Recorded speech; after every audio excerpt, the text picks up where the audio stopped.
Okay. So we Siga Energy delivers and manage energy on behalf of the user. So what started or sparked the starting of the company is a need for energy to drive the buses that I had manufactured, the hydrogen fuel cell bus, and we needed the energy to power it up, and we had to produce it ourselves so that it can be zero emission.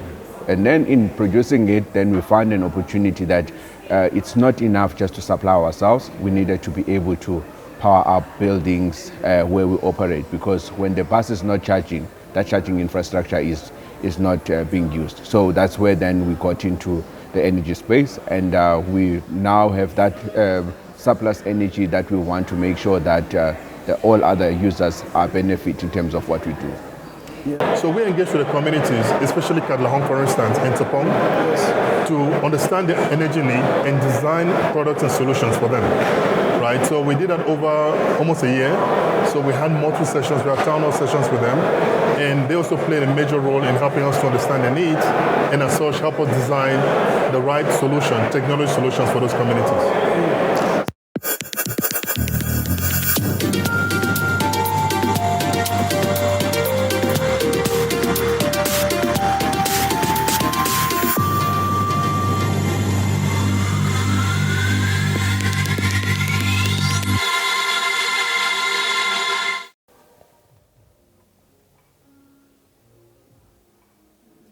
Welcome to the Boardroom. I'm your host, Ntlalo. Today we are at the Energy Expo organized by the Gauteng Govt. Hear more from the delegates here today. Welcome to the Boardroom. We are at the Energy Expo organized by the Gauteng Govt. My name is Ntlalo. I'm with Mr. Patukolo Nodada, CEO, founder, Siga Energy. Welcome to the show, sir. Thank you. Tell me more about your energy company. I saw also you guys specialize in green energy and so forth. Please tell me more. Okay, so we Siga Energy delivers and manage energy on behalf of the user. So what started or sparked the starting of the company is a need for energy to drive the buses that I had manufactured, the hydrogen fuel cell bus, and we needed the energy to power it up, and we had to produce it ourselves so that it can be zero emission. And then in producing it, then we found an opportunity that it's not enough just to supply ourselves. We needed to be able to power up buildings where we operate, because when the bus is not charging, that charging infrastructure is not being used. So that's where then we got into the energy space, and we now have that surplus energy that we want to make sure that all other users are benefit in terms of what we do. Yes, you hear a lot about clean energy, green energy, zero emissions. Can you explain these terms? Because I'm also looking at the South African context in Africa, because we are used to using coal. Are these solutions, long-term solutions, and do they work for this South African context? Okay, so maybe I will take a basic explanation of what zero emission is. Zero emission is simple that when you produce electricity, or you drive a car, or you're building a house and all of that, or you're mining, or you're manufacturing something, when it says zero emissions, it simply means that there's nothing that you pollute to the atmosphere that is dirty. So when the oil companies are producing oil, they produce the pollution basically, and that pollution goes into the atmosphere, and that atmosphere then affects people's breathing, health, and all of that, because it's a dirty way of doing it. Whereas then the process when to say that you want to be carbon neutral in manufacturing, in industrializing, in doing any kind of fun, it simply means that your process that you take in production is not, it doesn't involve emitting anything. So I'll give you an example to say that coal is a dirty way of generating energy, because then whatever that you emit, it goes out dirty. But what coal is good at, is good for a base load, which can be used to be able to match with gas or hydrogen fuel cell. So there would never be a point where we would not need coal energy. But if we could just be able to be responsible in how we mine it and how we can be able to do that. So for instance, the recycling, the rehabilitation that is involved, it needs to be involved at that point in time at a coal level. And then when you come to then the second level, which is then what we call just transition, is gas. Gas is not also the cleanest, basically. So you transform from coal to gas, and then gas simple means that you can frack and then you don't mine and then you don't dig and you're not emitting. You control the taking of the gas from source, and then you can be able to do that. So one, if you can just to pause and do that and tell you to say that we have a project with Renegen in Virginia where we produce them a bus where then they trap the gas on site and then they supply the gas. So the buses that operate there, they operate with the CNG that is trapped in that. So it becomes easy. That gas is not then shipped with a vehicle to anywhere else. So then this is where then the gas becomes a little bit cleaner in terms of that. So gas becomes a second phase. But gas, it's either then it comes into hydrogen. Hydrogen is simple, going into generating using water, basically. We have abundance of water, which is cold, which is dirty water, which is kind of from acid managed water. We've got water that is coming out from the rivers. We've got water that is coming out from the wells, and we're saying that if we capture that water properly and be able to separate the oxygen and we are left with the hydrogen out of the H2O, basically. And that hydrogen becomes then an energy carrier that you can be able to use. So we take and store that.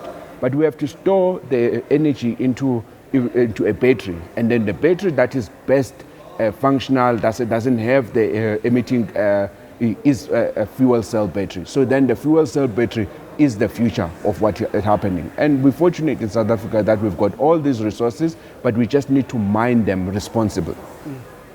Wonderful. Tell me more, sir. Gauteng government, Johannesburg, where do we find ourselves right now? How much energy, like the capacity of energy production, where do we lack and where do we need to fill those spaces? Okay, so if I can share with you again, so we've studied the grid of the Johannesburg, so from generation to transmission to distribution.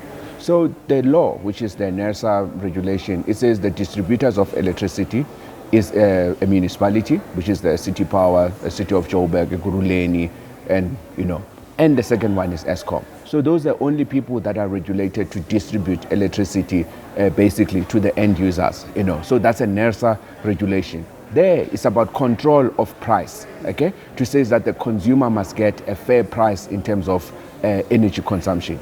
But the problem that has come up at the back end of the investment into how to generate and transmit electricity. So Eskom has not been investing into generation of electricity, and especially in the Gauteng, which is the industrial area, they have not been improving on the transmission lines. So the transmission lines that are there are a network that exists. So if you want to be able to supply into that network, you need to generate energy closer to where it's supposed to generate. I'll give a simple example to say that Joburg has got 5 coal power stations. In Pretoria, there's got 3 power stations in Pretoria. They're all mothballed because they are coal, and the coal is not coming out from Gauteng, it's coming out from Mpumalanga. So there's a logistics cost to bring it here.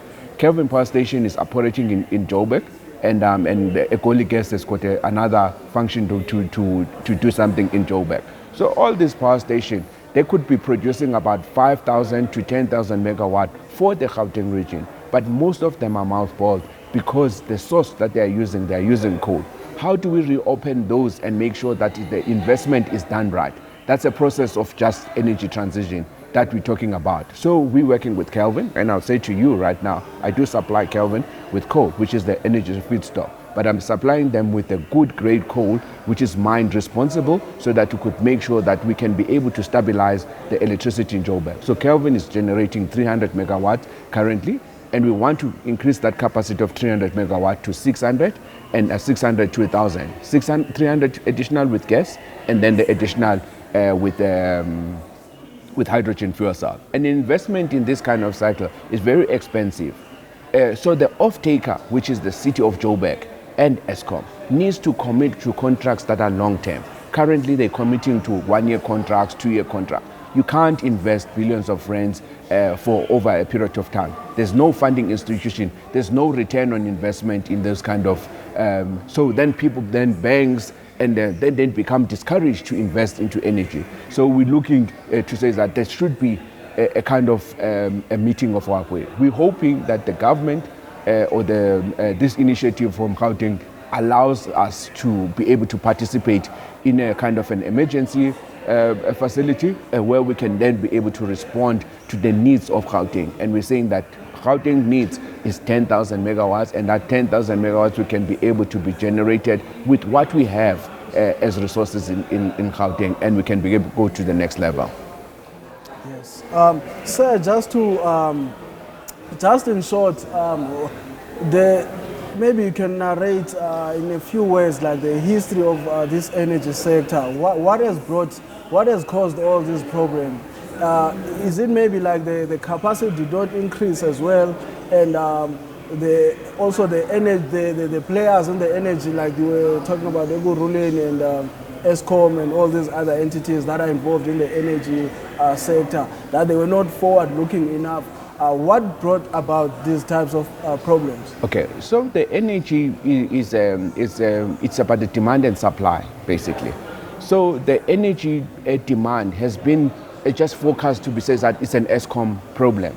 It shouldn't be an Eskom problem. It should be a municipal problem. It should be a provincial government problem, because the growth and development of the country is dependent on the local and the provincial government. And if the local and provincial government is not taking initiative to look at, to say that what are the future demands, what is the current demands, and what is the medium-term demands, what is the long-term demand. So there was a lack of planning or lack of coordination between the national government and the energy and all, So then you'd find that there's no Gauteng energy plan.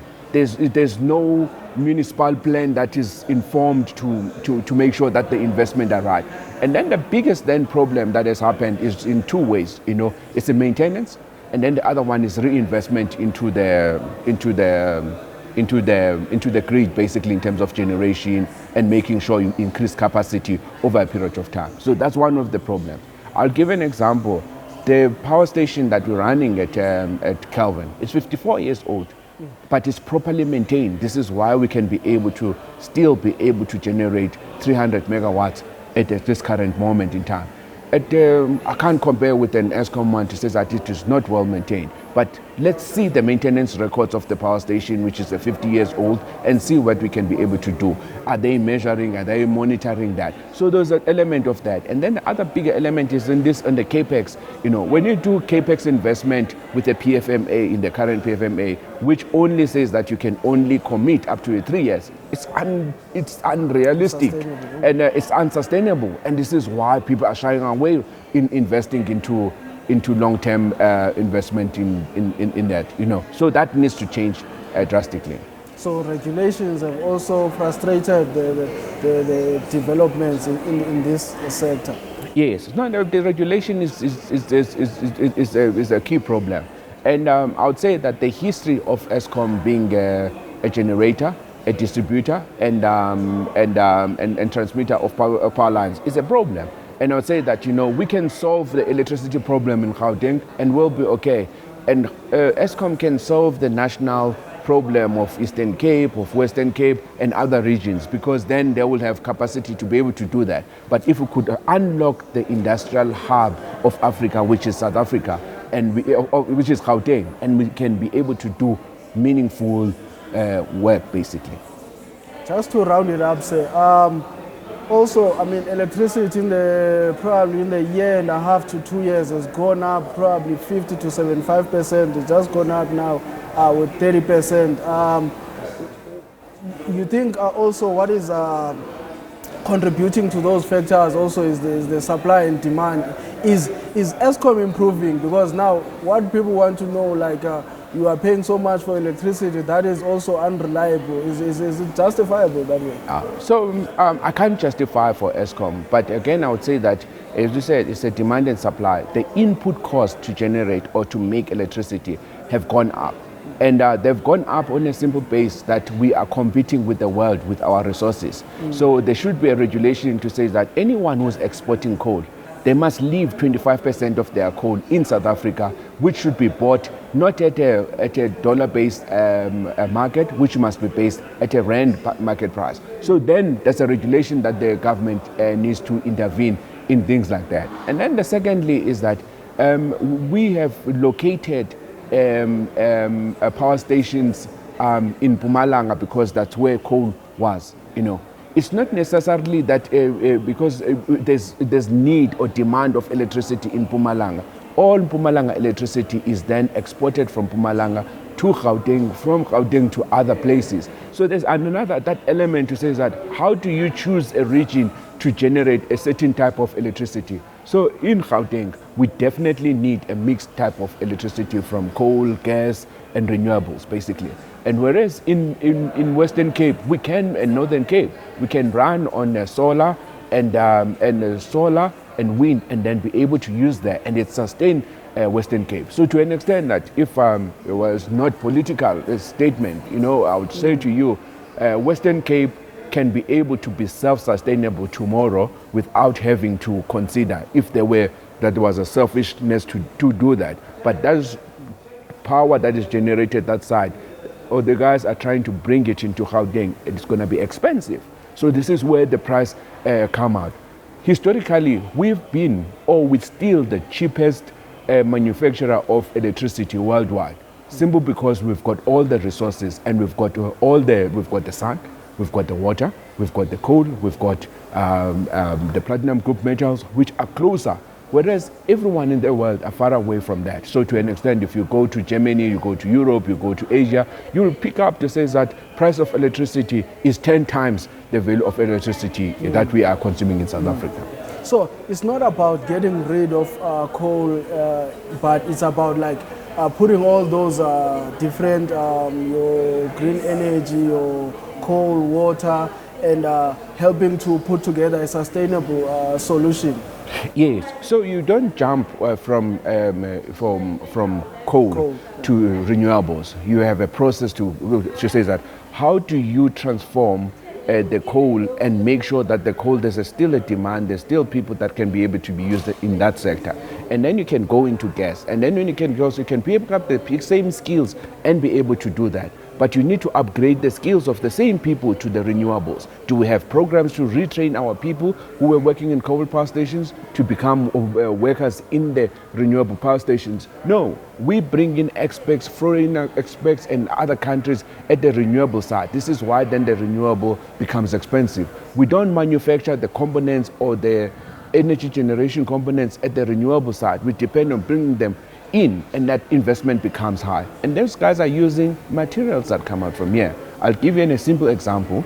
In the green hydrogen space, we've been left behind by Namibia, which is our next door.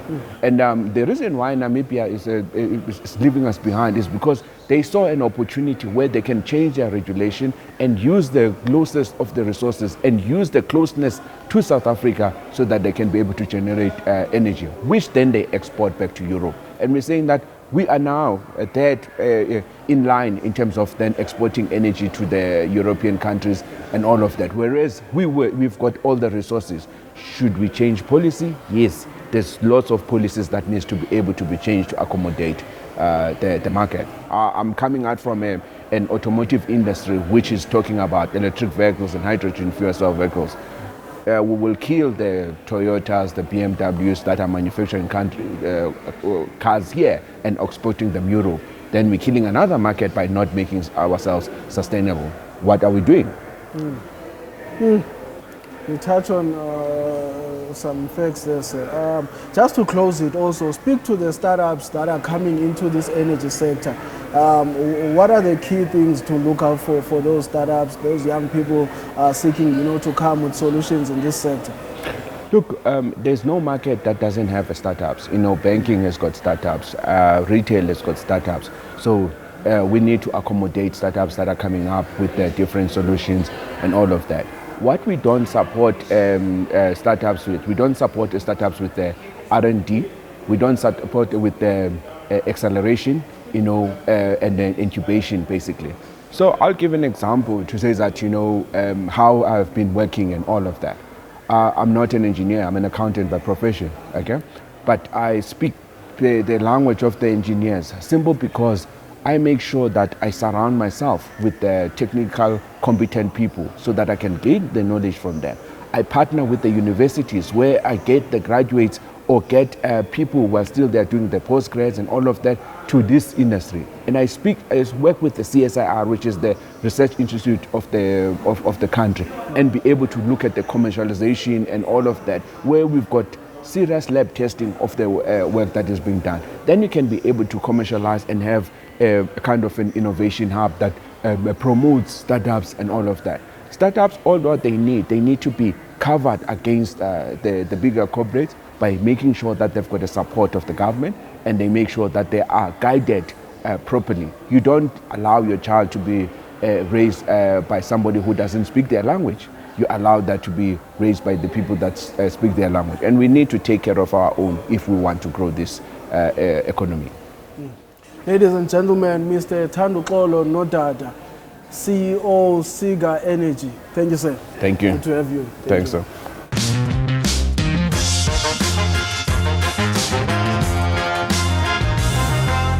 Welcome to the boardroom. My name is Palo. We are at the Energy Expo organized by the Gauteng Govt. I'm with Tabi from Granville Energy. He's the CEO and the founder of this company. Welcome, sir. Thank you very much. Sir, tell us more about this work that you have done in this energy sector and the work you've done with the communities in South Africa. Okay, no, thanks. I mean, the community is actually a very important aspect of what we do. We are an energy tech company, so which basically means we combine energy solutions or renewable and clean energy with technology to make it affordable, right? While everybody else is looking at energy for people who can afford and energy for big companies, we realize that about 50% of households in South Africa happen to be communities who cannot necessarily afford the price of solar power systems. And most of these communities were never invited or were never included in the design phase of these products, either as services or products. So what we did in 2020, we spent a lot of time during COVID lockdown. We had the permit so we could go out to evaluate and assess the impact of load shedding during COVID in these communities. And what we found out was that a lot of kids could not study because there was no electricity. So they missed out on school. Community hospitals could not function. And the biggest thing was also meals. People could not prepare warm meals anymore at home because of lack of electricity. So they ate out, so they spent more money, exactly. And they couldn't preserve the food. So we engaged with the communities, especially Katlehong, for instance, in Topong, to understand the energy need and design products and solutions for them. Right, so we did that over almost a year. So we had multiple sessions, we had town hall sessions with them, and they also played a major role in helping us to understand the needs, and as such, help us design the right solution, technology solutions for those communities. Sir, speak more about this problem that South Africa finds themselves in, because it speaks to lack of foresight. Some speak about lack of foresight, lack of skill, lack of innovation. Speak more to what is the issue right now with the energy in South Africa. Okay, I will stick to technology and business, but generally the problem we have did not start today. It has been building up over time, and part of it is inherited across successful governments, right? But today where we are, the impact is real. We face it every day. Traffic lights are out. Load shedding affects small businesses especially, and big businesses as well. And it also affects performance of employees who cannot afford to work from home. They have to travel to workplaces. So they miss out on the opportunity to work remotely and save on transportation costs. But the real impact that we have is the economy. At the same time, it presents an opportunity. While we have to transition from fossil fuel to renewable energy, it presents an opportunity for the country as a whole to benefit from that, which means jobs can be created, new industries can be started out of this. Like, for instance, Grammy Energy was started because of energy crisis, either due to cost or availability, right? Now, the opportunity that this challenge presents is individuals, entrepreneurs in the suburb and the township can start up companies to address the need for the specific communities. Banks can also participate because now they can design products for the energy sector, for the clean energy or renewable energy sector. So while we look at the problems, I think we should focus a lot more on the opportunity that we present, because we're right here, right now, knee deep in the problem. The question is, how can we take advantage of this challenge to turn it into an opportunity? And that's right where we are at the moment. And that's what I'd like to talk about. Yes. What is the future of energy in Africa and South Africa? The future of energy in Africa and South Africa is actually green. It is clean, and I think it's going to also be affordable, right? If you look at the history, we come from a point, a history of depending on a lot of fossil fuel, not just South Africa, but the entire world. But Africa has been endowed with a lot of resources. As much as we had a lot of fossil fuel resources, which helps us with the transition, stable transition. Unfortunately, in the case of South Africa, we're not stable because of infrastructure problems, but we can still have stable transition from fossil fuel to renewable energy. The future is actually green. We have abundance of sunlight in South Africa. We have a lot of wind energy.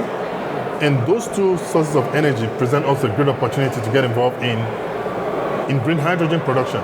Not just for South Africa, but South Africa can become a net exporter of energy to the global economy. And if we can do green hydrogen, it means we can also do what? Produce green ammonia. Green ammonia will then feed into the agricultural sector. I mean, agriculture is a big part of the South African economy, but we can now start producing clean green ammonia that we can export to the rest of the world. So for me, what I see is a green and clean and obviously a positive, energy future for Africa and for South Africa. Just to round off, sir, I mean, you were telling me off camera that there's a lot of big business solutions, but that don't necessarily involve the guy on the streets, those are the poor households. What is your solution as Granville Energy to those communities? Our solution, interesting enough, was designed in collaboration with the communities. I would like to mention two communities we work with closely. Tepong, which is in the Val, it's a community without electricity. There are about 2,500 homes in that area with no electricity. They're not connected to the grid. And also Katlehong. We work with this community to understand the needs, understand how much they can afford to pay, and the power consumption profile of this household. So with them and the input, we've designed a product that will bring dignified electricity. So it's not, a small system that can light 5 LED lights and it's portable. It's a system that will connect, to the home, like any other wealthy home or high net worth individual's home would be, but also give them an opportunity to later on connect to the grid and participate in this shared economy that has been presented to us by load shedding, right? So if you have a home in Katlehong, for instance, or in Tepong, you can get an inverter and a battery from us all in one, and solar panels, and you can expand that in future to generate enough electricity to sell back, to the grid and generate some income from that. So while you're solving the energy crisis for your own household, we as Granville also create an opportunity for these homeowners to participate in the shared economy. So they start getting revenue for the kilowatt hours or the units that they put back onto the grid. Is this industry ready for reforms, for new ideas, for new startups and different ideas? Because it seems like some of the big players in this sector are not ready to change, are not ready to look forward to the future with a fresh thinking. There are still big entities that are holding the development in this sector. Is that a true statement?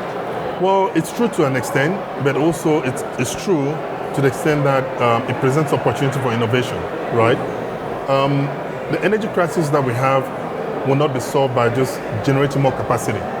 We also have to look at smart ways to manage our consumption.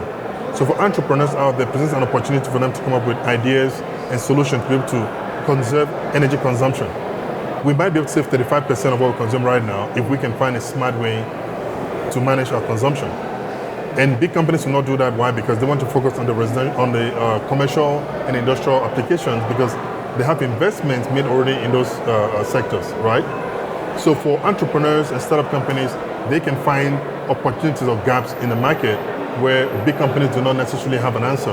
They can come in and provide those solutions. Alternatively, also on top of that, it presents opportunities for small businesses in the township to participate in this economy. How? Let's look at a typical township. How many households? In Gauteng, we have about 4 to 5 million households in the township. If all of those households need to install just 2 to 4 solar panels, somebody needs to install the solar panel. We as Dramville don't have the capacity to employ more than 10,000 people, right? So we rather encourage entrepreneurs in the township to start the businesses. We help them get skilled up. They become our installation partners in the township. So instead of them going out to look for work, an installation team can be made up of 4 to 10 people. So you can start up a company as an entrepreneur in the township where you employ 10 people, and that will give you a sustained business for over the next 10 years as we roll out solution for the township. Lastly, advice for startups coming into this energy sector. As much as people think there's a gold rush, look for where you can solve problems. Don't just follow people and jump into this gold rush. Yes, it is a gold rush, but where do you find yourself playing the most role? Where can you add value in this whole value chain? So are you going to supply equipment to the gold diggers? Are you going to be the gold miner, or you want to sell the gold, right? So spend time to find challenges within your community, within your home. If you can solve a problem that you face, a problem that your community faces, and people are willing to pay for it, you have a business. So don't just jump into a Me Too situation where you say, well, because Tsepo is selling solar panels, I'll sell solar panels. Maybe Tsepo sells solar panels, but presents an opportunity for me to clean the solar panels so I can start up a business to clean solar panels. So find a solution, or find a solution that's tied to a problem within your community, and then you'll be able to have a good business from there. Mr. Tabi, thank you so much, sir. Thank you very much, sir. I appreciate the time. You're welcome. Thank you.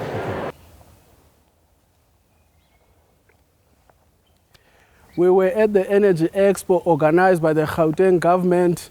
Solutions were presented here today. Hopefully we'll see the implementation in the near future. It's the Boardroom.